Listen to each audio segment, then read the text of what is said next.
ನಮಸ್ಕಾರಗಳು. ನಾನು ನಿಮ್ಮ ಪ್ರೀತಿಯ ಮೇಘನಾ ಮಲ್ಲಪ್ಪ ಕರಣ್. ನಾನು ಇಂದು ಈ ಪುಸ್ತಕದ ಪರಿಚಯವನ್ನು ಮಾಡಿಕೊಡುತ್ತೇನೆ. ಈ ಪುಸ್ತಕದ ಹೆಸರು ಖಾಲಿ ಬಾಟ್ಲಿ, ಚುಟುಕು ಕವನ ಸಂಕಲನ. ಈ ಪುಸ್ತಕದ ಲೇಖಕರು ಜಮೀರ್ ವಿತ್ತಿ.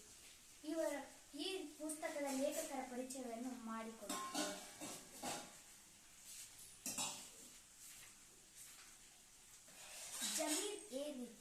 ಜಮೀರ್ ವಿತ್ತಿಯವರು ಅಬ್ದುಲ್ಲಾ ಗಫಾರಾಬ ಮತ್ತು ಸಾಹೇಬಿ ಇವರ ದ್ವಿತೀಯ ಪುತ್ರನಾಗಿ BSc, BEd, MC, master of computer applications, MSc physics, MSc IT, MPhil computer science ಓದಿದವರಾಗಿದ್ದಾರೆ. ಮೊದಲು ಬೆಂಗಳೂರಿನ ಪ್ರತಿಷ್ಠಿತ ಸಾಫ್ಟ್ವೇರ್ ಇಂಜಿನಿಯರ್ ಆಗಿ, ನಂತರ ನ್ಯಾಯಾಂಗ ಇಲಾಖೆಯಲ್ಲಿ ಕಂಪ್ಯೂಟರ್ ಅಧಿಕಾರಿಗಳಾಗಿ 5 ವರ್ಷ ನೌಕರಿಯನ್ನು ಮಾಡಿ, ನಂತರ ರಾಜೀನಾಮೆ ಸಲ್ಲಿಸಿ ನೆಚ್ಚಿನ ಶಿಕ್ಷಣ ಇಲಾಖೆಯಲ್ಲಿ ಪ್ರೌಢಶಾಲಾ ಗಣಿತ ಶಿಕ್ಷಕರಾಗಿ ಸದ್ಯ ಹಾವೇರಿ ಜಿಲ್ಲೆಯ ಬ್ಯಾಡಗಿ ತಾಲೂಕಿನ ಅತ್ತಿಕಟ್ಟಿಯಲ್ಲಿ ಸೇವೆ ಸಲ್ಲಿಸುತ್ತಿದ್ದಾರೆ. ಜಮೀರ್ ವಿತ್ತಿಯವರು ಒಬ್ಬ ಬಹುಮುಖ ಪ್ರತಿಭೆಯನ್ನು ಹೊಂದಿರುವ ಶಿಕ್ಷಕರು.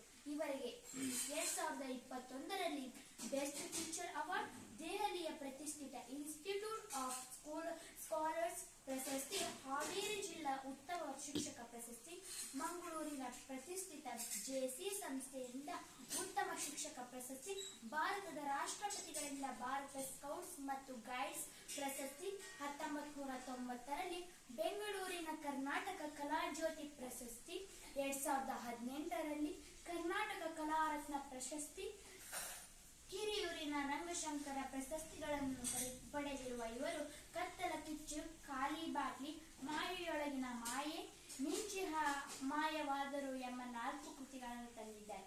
ಹೇಳ್ತಿನ ಹಂದಿ ಕಥಾ ಸಂಕಲನ, ಮುರಾಬಟ್ಟಿ ನಾಟಕಗಳು ಮುದ್ರಣದ ಅಚ್ಚಿನಲ್ಲಿವೆ ಹಾಗೂ ಸಂಪಾದನ ಕೃತಿಗಳನ್ನು ತಂದಿದ್ದಾರೆ. ಈ ಪುಸ್ತಕದ ಒಂದೆರಡು ಚುಟುಕುಗಳನ್ನು ನಿಮ್ಮೊಂದಿಗೆ ಹಂಚಿಕೊಡುತ್ತೇನೆ. ಸಾಲು ಸಾಲು ಬರೆದು ಸೋತು ಸೋತು ಸುಣ್ಣಾಗಿ ಅನುಭವದ ಹಣ್ಣಾಗಿ ಕವಿತೆ ಬರೆದ. ಸಾಲು ಸಾಲು ಬರೆದು ಸೋತು ಸೋತು ಸುಣ್ಣಾಗಿ ಅನುಭವದ ಹಣ್ಣಾಗಿ ಕವಿತೆ ಬರೆದ. ನಾಪತ್ತೆ ಆರಾಮ ಇಲ್ಲ ಅಂತ ಪತ್ತೆ ಮೇಲೆ ಪತ್ತೆ ಮಾಡಿ ಜಗತ್ತಿನಿಂದ ನಾಪತ್ತೆಯಾದ.